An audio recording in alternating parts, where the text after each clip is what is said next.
a special edition of Army Newswatch, a look back at 2007, from a Miss America contestant and a soldier in space to the new Army leaders. We'll take a look at the year's movers and shakers.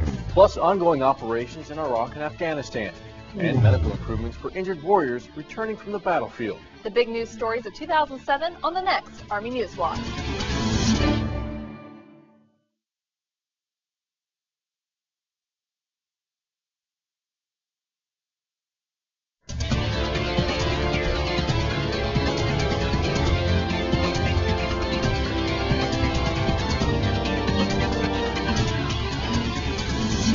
Hello and welcome to this edition of Army Newswatch, 2007, a year in review. I'm Sergeant Dan Wiltshire. And I'm Sergeant Courtney Thomas. From here at home to the desert and even outer space, we'll take a look back on the stories and people who made news around the Army. First up, the Middle East. While violence against coalition and Iraqi security forces may be on the decline, Army leaders say the U.S. mission in the Middle East is far from over. For U.S. soldiers in Iraq, the year started with a new way forward. President Bush committed an additional 20,000 American troops to Iraq. Most of the 5 additional brigades hit the streets of Baghdad.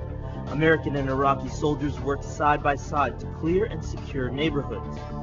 Troops also learned the way forward carried a new timeline, with 15-month tours and not less than 12 months at home.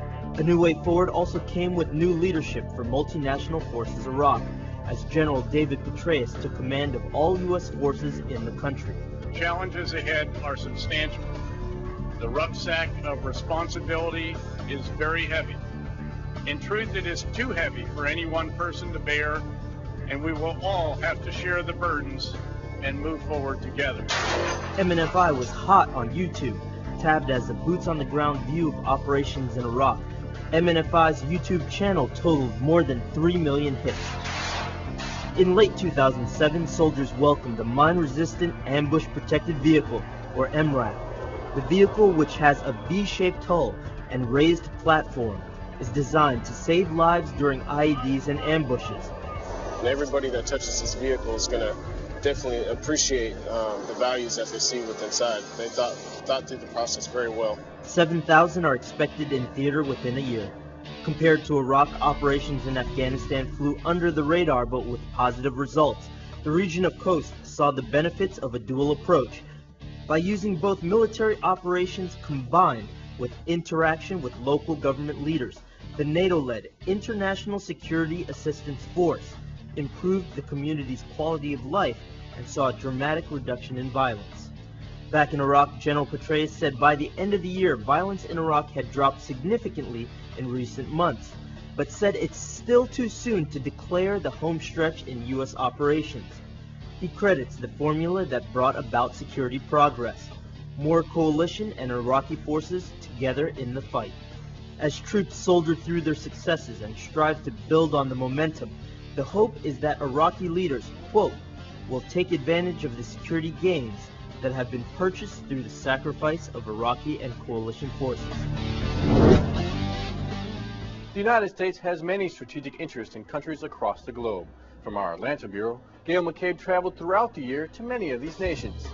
Almost all of the contact that takes place between soldiers of the U.S. Army and military members of other nations is part of American foreign policy. It falls under a strategic umbrella that's known as Theater Security Cooperation, or TSC. In Latin America, TSC takes the form of an annual training event known as New Horizons, a U.S. military training mission focused on humanitarian assistance. 2 clinics, 3 schools, and then we're also doing some work on some roads. Building stronger connections between armies with common goals is another aspect of TSC. Here in Pakistan, at the Land Forces Symposium, the acknowledged bond is terrorism.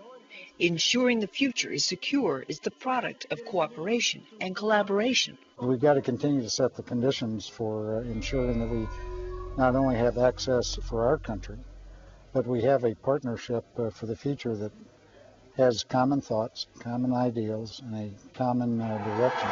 The answer lies in part in joint training. Exercise Eager Light, a simulated command post exercise, is one of several military initiatives between the Hashemite Kingdom of Jordan and the United States. What's best about today is we're seeing the culmination of 3 or 4 months worth of training. And we are delighted to be here and honored to be here today. The link between all of these initiatives is relationships.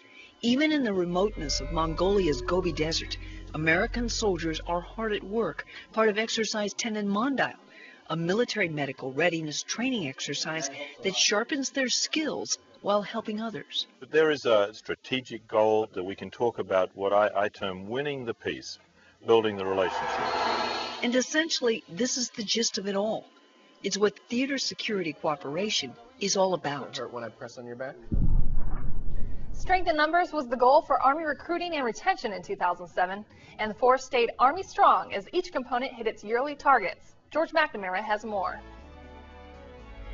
Recruiting and retention success for 2007 was celebrated at the Jefferson Memorial in Washington, D.C., where the Army Vice Chief of Staff expressed his gratitude to all involved. All of our components met or exceeded the recruiting goals this year.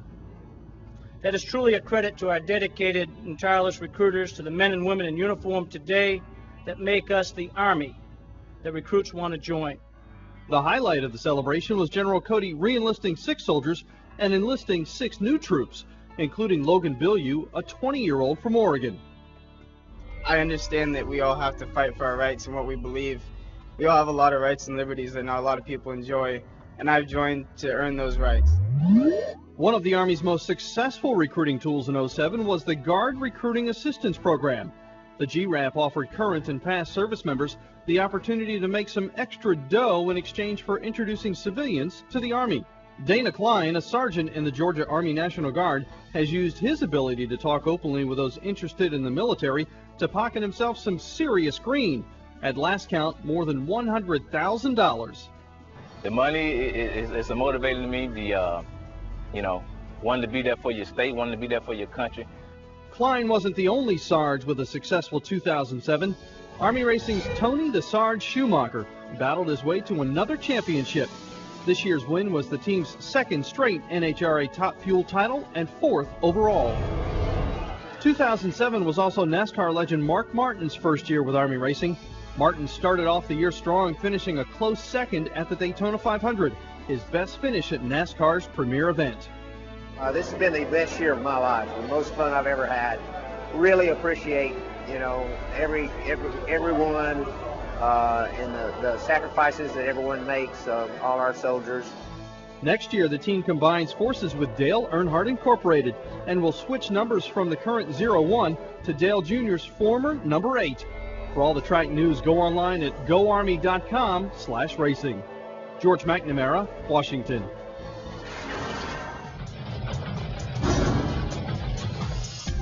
These are the Army headlines from 2007. Gamers get ready to save Ganzia as a green suitor. The America's Army True Soldiers video game is all about using teamwork and Army values. Players must successfully complete training and simulated missions in the fictional country of Ganzia. Check it out at americasarmy.com. You might want to add a new stop on your next trip to the nation's capital. The National Guard Memorial Museum in Washington, D.C. has an exhibit covering operations enduring in Iraqi freedom. The display features interactive media and combat equipment Guardsmen wore in theater. The exhibit demonstrates the Guard's service for the country. From combat veteran to pageant queen, Sergeant Jill Stevens is Miss Utah 2007. This soldier and self-proclaimed tomboy wanted to venture outside her comfort zone by trying something that could bring out the woman in her. At first, she was a little nervous to tell her fellow soldiers, but Jill was pleasantly surprised with the level of support. In fact, they support her so much that officials from the Miss America pageant expect this year's audience to resemble a USO tour. Stick around. More of the Army's stories from 2007 are up next. Hi, I'm Brigadier General Reuben Jones, the Adjutant General of the Army and the Army's Senior Voting Officer. Have you requested your absentee ballot yet? If not, see your voting assistance officer. Whether you vote in person or by absentee ballot, your vote makes a difference. Remember, wherever you are, it's not too late to vote. Be smart. Do your part.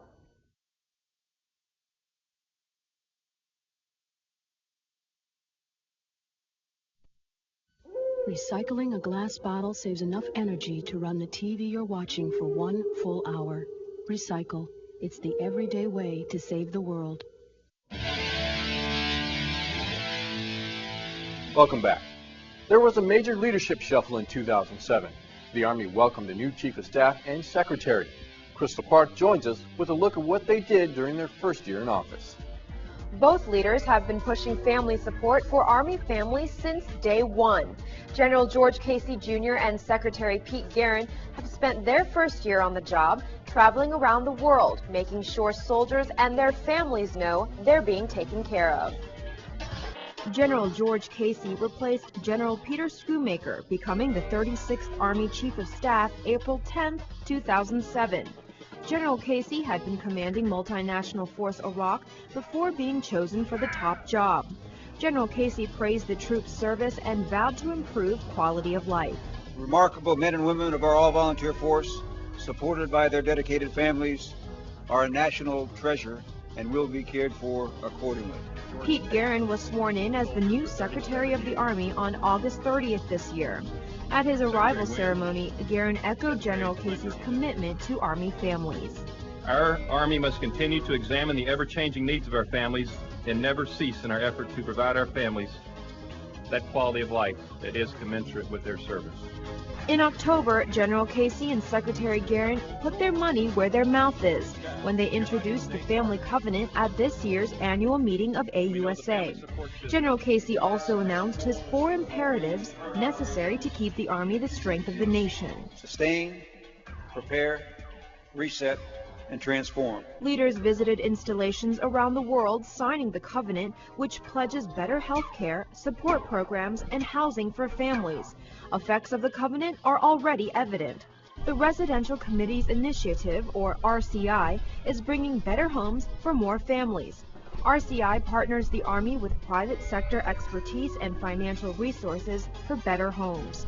Secretary Guerin visited some Fort Belvoir residents who were more than thrilled with the outcome. We're both military brats ourselves, and we've seen it all, from the worst to the best, and this is by far the best. Improving family support is a journey, will never be a destination. Army leaders continue their no excuses response to problems at Walter Reed Army Medical Center. Anna Sucano has that story. Concerns of poor quality outpatient housing and bureaucratic hassles made national headlines in 2007. The news reports and investigations cost a number of senior Army officials their jobs, including then Secretary of the Army, Francis Harvey. With no excuses to give, Army leaders are focused on making things right for wounded warriors and their families. Army leaders established the Army Medical Action Plan to improve veteran, soldier, and family care. Under the new plan, wounded warriors get individualized care with attention to specific needs and choices on recovery locations. No soldier will be able to fall through the cracks, so to speak. These squad leaders will know when this soldier's appointments are. These squad leaders will know what these soldiers' medical history is, where they are in the process, and track them daily. Thank you for calling the Wounded Soldier Family Hotline. To help soldiers and families get answers fast, the Army launched the Wounded Soldier and Family Hotline, available 24/7. There's one go-to place that you can call into and raise issues or concerns, and then get that visibility to the senior Army leadership. New units began to appear at Army hospitals across the country. Warrior Transition Brigades stood up. Manned by combat vets, the unit allows the medical staff to focus on care, while brigade cadre tend to day-to-day needs of the troops. And why we're turbocharging this thing, and why we got guys like him, is to get the right people talking to our soldiers and fix problems as they go. And then hopefully behind that we fix the system so we're not having to work it so hard. The brigade also helps in the transition back to the unit or civilian life. The Army also educated the ranks on post-traumatic stress disorder and mild traumatic brain injuries. PTSD and MTBI can strike after troops return from the war. The Chain Teach program has leaders educating soldiers on the signs and symptoms. Leaders encourage soldiers to look out for each other and not to hesitate to get help.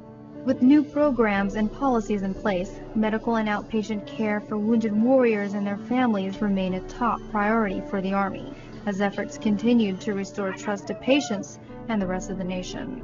Anna Sukano, Washington. Thousands of soldiers have been wounded since the beginning of Operations Enduring Freedom and Iraqi Freedom. Caring for the wounded and seeing them make the most of their lives after returning home has become a top Army priority. Jeannie Ryan has more. From new prosthetic technology to state-of-the-art rehabilitation centers, the Army made strides to improve the quality of life for soldiers returning from the battlefield with injuries. Wounded warriors pick the foot for the activity instead of letting the activity pick the foot. Amputees take advantage of the latest in prosthetic technology. Some of the new limbs give warrior amputees more mobility. It actually has the artificial intelligence, which can perceive the ground and adjust itself. Army doctors use alternative therapy to get more soldiers back on their feet. Horses with the Caisson team give soldiers a serious workout during therapeutic riding sessions. Walk on there. Horseback riding forces a soldier's body and brain to work in sync to improve motion and stability after limb loss. It caused my muscles to be stronger because being on top of a horse is especially it's like the lower extension of your body, and I found that helped me very well. Some soldiers take to new heights. Following trails of colored tapes during rock climbing makes soldiers pull themselves together by sheer willpower. I'm all about getting back to everything I could do before I was injured. You know, there are some things I do worse, and there are a lot of things I do a whole hell of a lot better now than I ever did before I was injured. Wounded warriors who want a change of scenery can cruise down the Potomac River. The soothing sounds and lush green scenery provides the perfect backdrop for rehabilitation by kayaking. It has a lot to do with physical therapy as well as like the mental, returning back to the States and just leaving the whole big desert behind you. A gift to the Army from Americans. More than 600,000 people donated about $50 million to set up a state-of-the-art physical rehabilitation facility for wounded troops at Fort Sam Houston, Texas. And in the nation's capital, Walter Reed opened the doors to the Military Advanced Training Center. I won't be able to do everything I did before, but I will, do new things and have new, many opportunities open up and windows.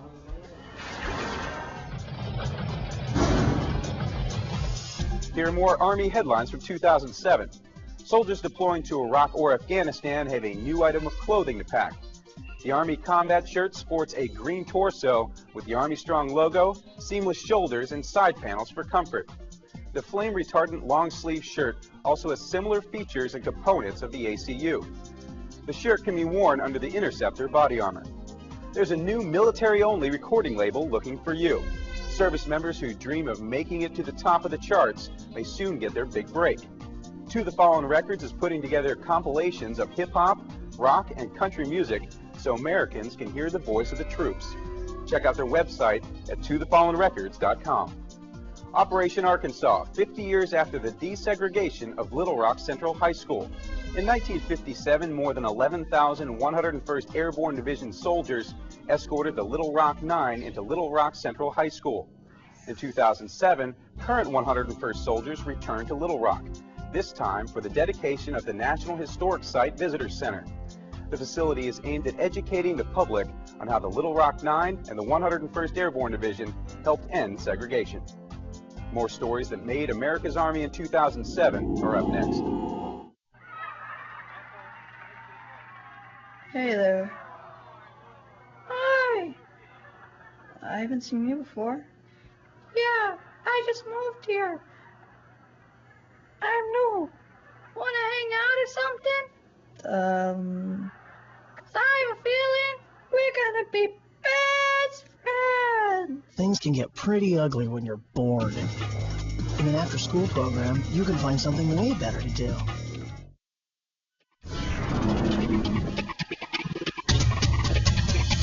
Welcome back. 2007 brought new leadership to an organization that's literally changing the face of things from Iraq to Korea to California. Mary Cochran reports. This phase, Lieutenant General Robert Van Antwerp became Chief of the U.S. Army Corps of Engineers in May, taking the Corps from good to great.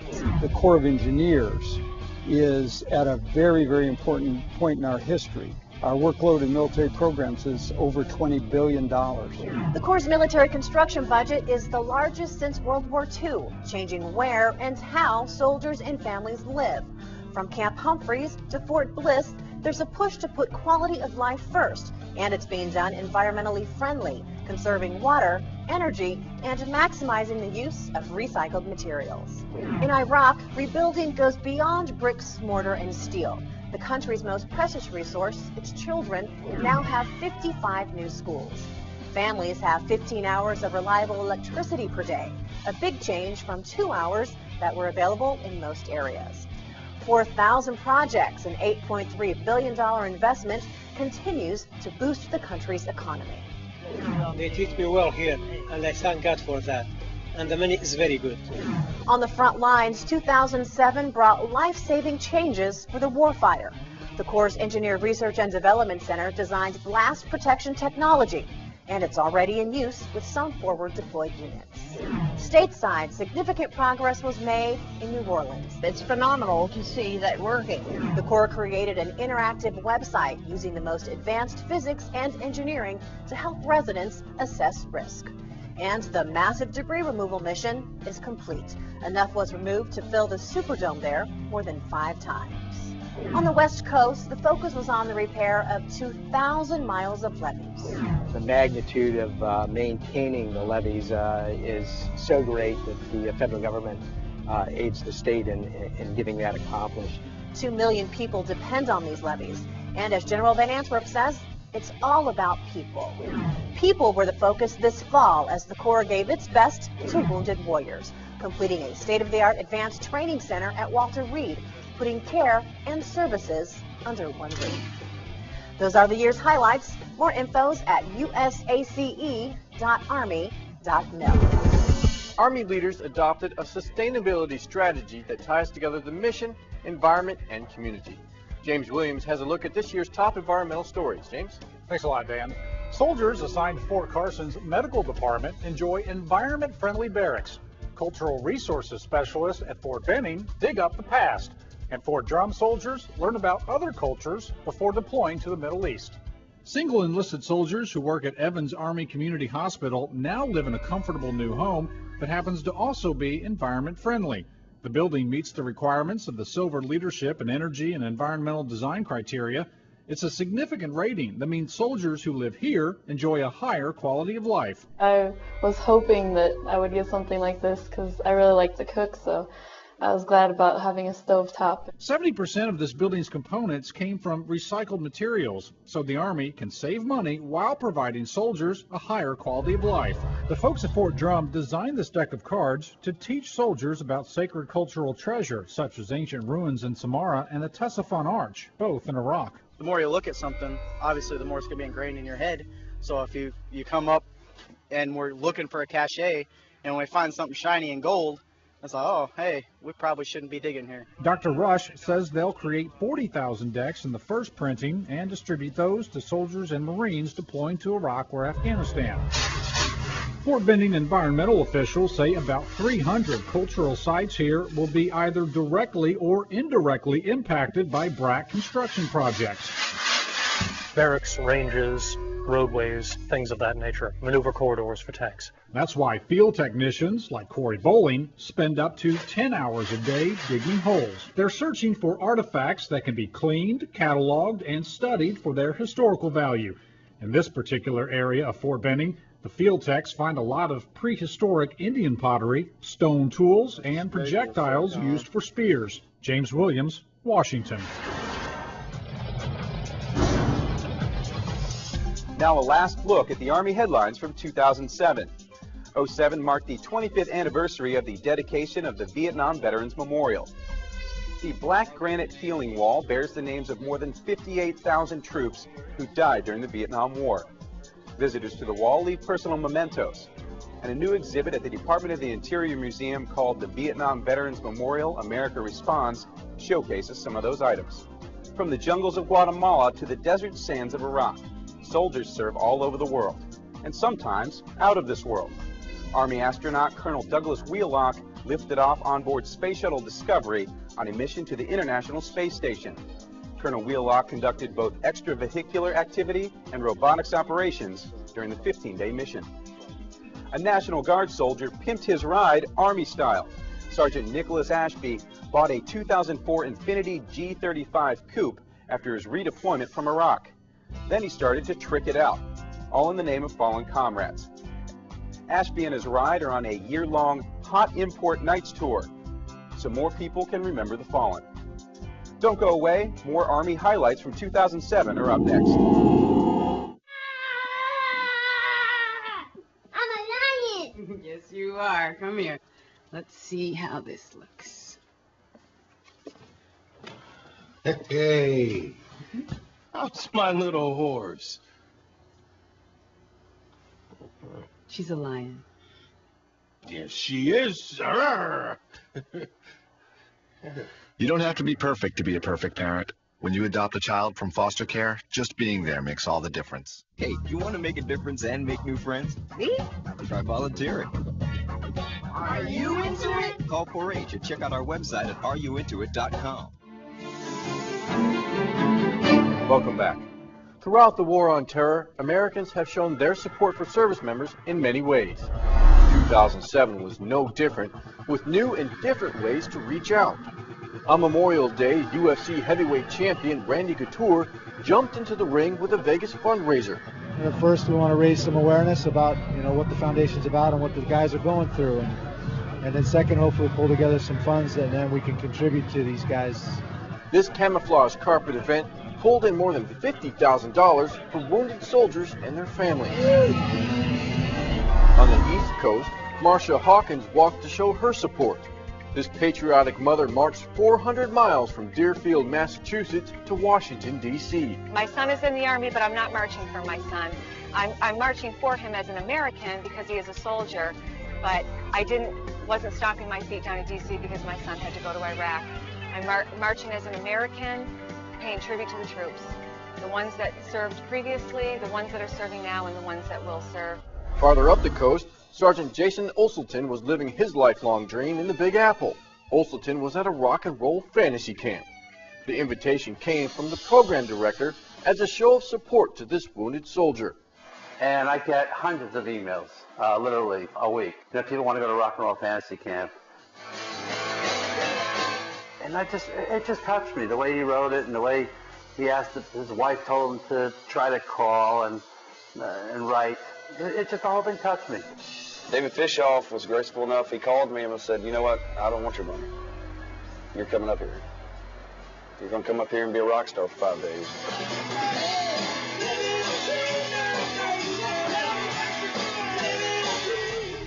All over the world, support poured in this year, fulfilling dreams, raising money, and lending a hand. Every single day we have our troops in harm's way on the front lines, sacrificing for us. And, it's about time that we just get something back. Well, Courtney, after 6 years of war, the wreath layings, the welcome homes, standing ovations at the airports, and the simple thank yous, they continue to matter. And speaking of thank yous, we'd like to give a big Army hua to all the stations around the world that bring Army Newswatch into your home, plus the people behind the scenes who put this show together. That does it for this special edition of Army Newswatch. Join us again next time for the stories that make America's Army.